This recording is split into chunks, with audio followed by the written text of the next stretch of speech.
time when comic book films are maybe the most popular they've ever been, with Avengers Endgame recently surpassing Avatar to become the highest grossing film of all time, there's still a demand for singular, standalone takes on these classic characters.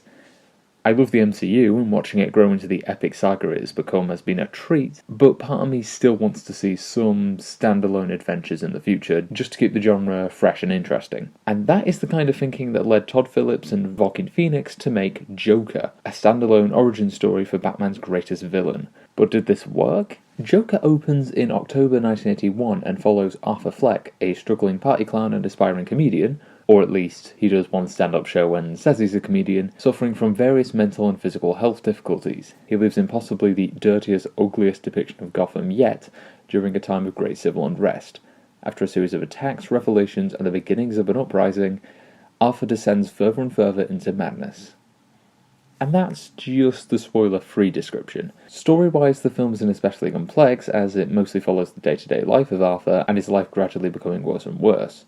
But the film is carried by some very strong performances. It's almost redundant to say by this point, but Joaquin Phoenix, who for a while I genuinely called Walking Phoenix, really is great in the role. He's not exactly the Joker that we've come to know, for reasons I'll discuss later, but he creates a unique and nuanced character that's all his own. It's a very physical performance, and I'm not just talking about his infamous weight loss, but his various twitches and tics, his habit of banging his head, his shaky voice, and the fact we never see him eat or drink. It all helps to paint the portrait of an unhealthy and damaged man. While the comic book Joker once said that he became who he is after one bad day, Arthur Fleck is a man who's had nothing but bad days.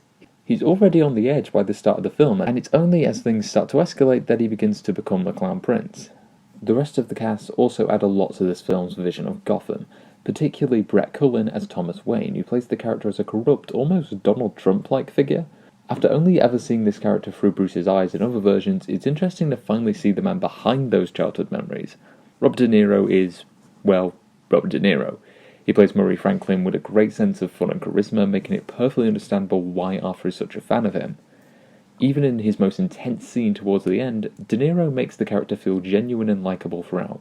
The rest of the cast all add a bit of character to this world around Arthur, and their lack of screen time could very well be intentional to help Arthur feel like a more isolated figure. In my earlier video on the film and my appearance on the Iceberg Lounge, which you should definitely check out by the way, shameless plug, I said that my biggest concern was that the film would try to justify the character's actions, and luckily that's not the case. Without getting into spoilers, Arthur's point of no return, which happens surprisingly early on, is very much his own decision and can't be justified as being in self-defense. In my opinion, it's an act of pure cruelty and is another sign that while he isn't the Joker yet, he's far from the hero. And that's something I really liked about the film. It nicely subverts the structure of traditional superhero origins. His first real act of evil is treated like both the tragic event that sets him on the path to become the hero and their first act of heroism, followed by the press speculation to his identity and the final act where he finally dons the costume. I'm not sure how intentional this is, but I think it's a clever way to tell a villain origin, especially if they're meant to mirror the hero.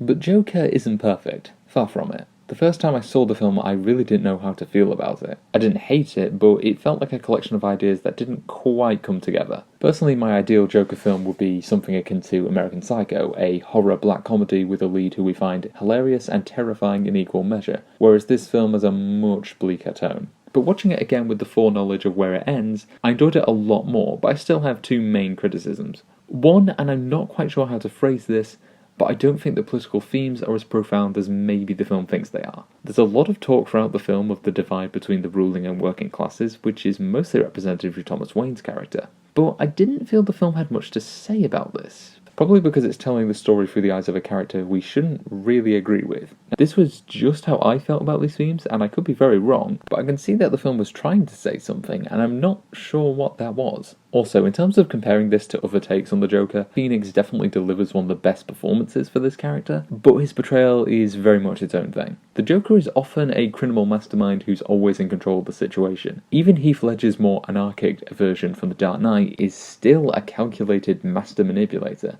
Arthur Fleck from the start is somewhat unstable, and even after he becomes the Clown Prince, he doesn't seem like the type who would conduct the elaborate schemes of previous Jokers. It's for that reason that I can't see this version of Gotham being expanded upon in a sequel or a shared universe, at least directly. The film ends on a pretty ambiguous note, but doesn't exactly demand a continuation. I'm just not sure if I can see Arthur Fleck's neurotic and twitchy Joker going toe-to-toe with Robert Pattinson's upcoming Batman, though that would be interesting to see. Unless the character is developed further into a more traditional villain, I'm happy for this film to exist in its own little bubble, at least for now. So overall, Joker is a well-crafted and unique take on comics' most legendary villain. It's a film I had to think about a lot before I wrote this review, and even now I'm still questioning some of my views on it.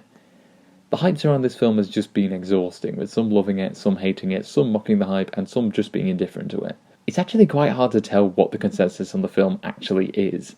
While I don't think it's quite deserving of all this hype, as there's a lot of elements I wasn't sure about, I definitely enjoyed it for what it is, even if what that is wasn't always clear.